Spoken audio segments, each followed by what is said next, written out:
사실 여기 들어온 사람들을 지켜보는 건 그렇게 흥미롭지 않아요. 반응들이 다들 비슷하거든요. 내보내달라고 소리치는 사람, 뭔가 열심히 읽고 있는 사람, 여기저기 둘러보는 사람, 뭐 이 정도겠죠. 하지만 그녀는 달랐어요. 그녀는 말없이 소파에 앉아 눈을 감고 있었어요. 가끔 뭔가 읽고 있는 것 같긴 했는데 다른 사람들처럼 그렇게 자세히 읽는 것 같진 않더라고요. 정말이지 여기까지 와서 그렇게 평온한 사람은 처음 봤다니까요. 저는 그 사람이 궁금해졌어요. 그래서 잠깐 그녀의 기억을 들여다보기로 했죠. 그녀는 가난한 집에서 태어났어요. 그녀의 아버지는 술을 마시면 그녀를 자주 때렸고 어머니는 집을 나간 지 꽤 오래된 듯 보였어요. 뭐 여기 올 정도면 이런 사람이 한둘이겠어요? 그래도 썩 유쾌한 기억은 아니네요. 조금 넘겨볼게요. 이쯤이면 되겠네요. 그녀는 19살이 되었어요. 학교를 마치고 집으로 돌아가던 길, 기다리고 있던 몇 명의 남자들이 그녀의 입을 막고 어디론가 데려갔어요. 그녀는 그날 원하지 않는 사랑을 했어요. 곧 수사가 시작됐지만 끝내 남자들을 잡을 순 없었어요. 그녀의 아버지도 사건이 커지는 걸 원하지 않았고요.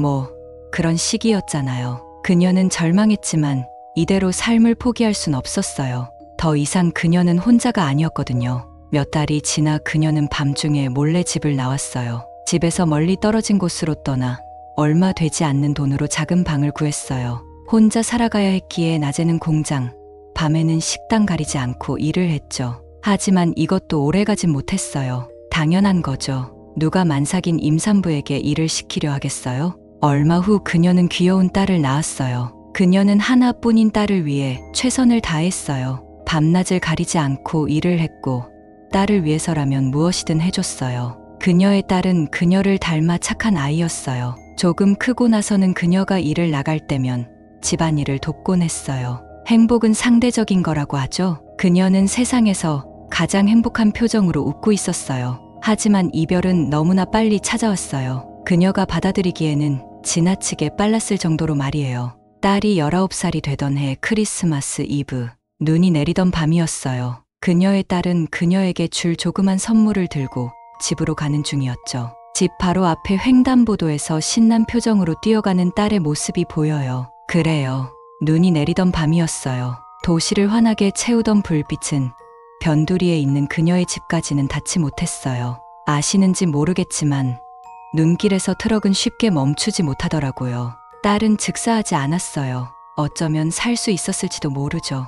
모든 건 그저 우연히 얽혀 만들어진 결과였어요. 그날따라 가로등 불빛이 희미하게 깜빡이던 거리도, 주변에 CCTV가 없는 걸 확인하고 어두운 밤길로 사라진 트럭 운전수도, 그녀의 집이 인적이 드문 곳에 있던 것도, 모든 것이 그저 우연이었지만 그 결과만큼은 명확했어요. 온 세상에 흰 눈이 내리는 크리스마스 이브였어요. 그녀의 집 앞에도 흰 눈이 내리고 있었죠. 그녀가 딸과의 이별을 확인한 건 그로부터 1시간쯤 지난 후였어요. 일을 마친 그녀는 딸에게 줄 작은 케이크를 사서 집으로 가던 중이었죠. 서로를 향한 2개의 선물은 누구에게도 전해지지 못했어요. 온 세상에 흰 눈이 내리는 크리스마스 이브였어요. 거리에 쌓인 흰 눈은 곧 순백의 발자국이 되어 아름다운 세상과 사람들을 축복했죠. 누군가는 연인과의 사랑을, 누군가는 가족과의 행복을 얻은 날이었어요. 그녀의 집 앞에도 흰 눈이 내리고 있었어요. 집 앞에 쌓인 흰 눈은 곧 붉은 웅덩이가 되어 그녀를 저주했죠. 그녀가 모든 것을 잃은 날이었어요. 그녀는 삶의 의지를 잃어버렸어요. 그녀의 딸을 빼앗은 트럭 운전수는 결국 잡혔어요. 골목 구석의 CCTV를 미처 확인하지 못한 탓이었죠. 하지만 딸이 돌아오는 일은 없었어요. 행복은 상대적인 거라고 하죠. 그녀는 세상에서 가장 슬픈 표정으로 울고 있었어요. 그녀는 일을 그만뒀어요. 모든 걸 잃은 그녀는 마지막 남은 것도 버리기로 결심했어요. 그런데 그거 아시나요? 스스로 목숨을 끊는다는 건 사실 대단한 용기와 운이 필요한 일이에요. 그녀는 충분히 용기 있었지만 매번 결정적인 순간에 운이 부족했어요. 세상이 참 너무하죠? 모든 것을 빼앗아 버리고는 마지막 남은 것은 끝끝내 지켜주려는 그 위선이 말이에요. 여러 시도에 실패한 그녀는 결국 높은 건물의 옥상에서 뛰어내리기로 결심했어요. 이거라면 그닥 운이 필요할 것 같지는 않네요. 전날 밤 그녀는 마지막 잠에 들며 딸의 꿈을 꿨어요. 즐겁게 이야기하고 함께 놀고 선물을 주고받고 마치 세상 모든 걸 다 가진 듯이 행복하게 웃어요. 안타깝게도 꿈은 언젠가 깨기 마련이죠. 그리고 그녀가 깨어난 곳은 한 사람의 인생을 돌아본다는 게 그다지 유쾌한 일은 아닌 것 같네요. 여기에 시간도 꽤 지난 것 같아요. 아, 마침 그녀의 안내자가 들어오네요. 누굴까? 그 아줌마예요. 아줌마는 그녀가 지은 죄를 말해줘요. 그럼에도 그녀의 표정은 평온해요. 그녀는 그녀의 죄를 모두 인정했어요. 아줌마가 그녀에게 죄의 대가를 치러야 한다고 말해요. 그녀가 처음으로 입을 열었어요. 자기에게 더 가져갈 것이 남아있냐고. 아줌마는 고개를 끄덕이며 그녀의 두 눈을 요구해요. 다른 방법도 있지만 추천하지는 않는다는 말과 함께 그녀는 정말이지 모든 걸 포기한 것 같아요. 바보도 아니고 저렇게 순순히 두 눈을 내놓으려는 사람은 처음 봤어요. 아줌마의 저울이 그녀의 아름다운 두 눈동자로 향해요. 그녀의 모든 걸 빼앗아간 유한한 시간이 스스로를 포기했다는 이유로 이제는 그녀의 티 없이 맑은 두 눈마저 빼앗으려고 하고 있어요. 순간 너무 화가 났어요. 다른 안내자가 있는 대기실에 들어가면 안 된다는 것쯤은 알고 있어요. 다른 안내자와 함께 있는 사람과 접촉하면 안 된다는 것도 알고 있어요. 전부 알고 있어요. 애초에 나도 안내자라고요. 하지만 더 이상 참을 수가 없었어요. 그래서 들어갔어요. 저울이 그녀의 두 눈에 닿기 직전에 간신히 아줌마의 손을 쳐냈어요. 그리고 그녀를 데리고 안개 속으로 도망쳤죠. 최대한 빨리 정원으로 그녀를 데려가야 했어요. 그녀와 도착한 정원은 너무 넓었어요.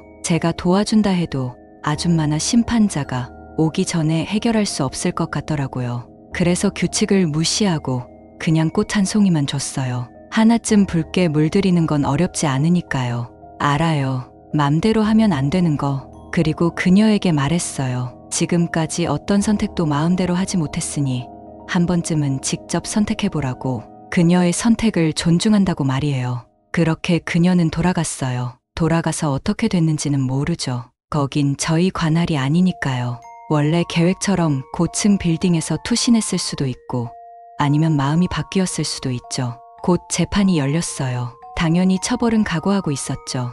아저씨와 아줌마는 제게 안내자의 자격이 없다며 비난했고 오빠는 제 행동이 이해된다며 저를 변호했어요. 그래도 오빠 덕에 큰 징계는 피할 수 있었어요. 관리자님은 제게 영원의 벌을 내리지 않는 대신 앞으로 사람들을 안내할 때 그들의 기억을 잃지 못하게 가면을 쓰라고 하셨죠.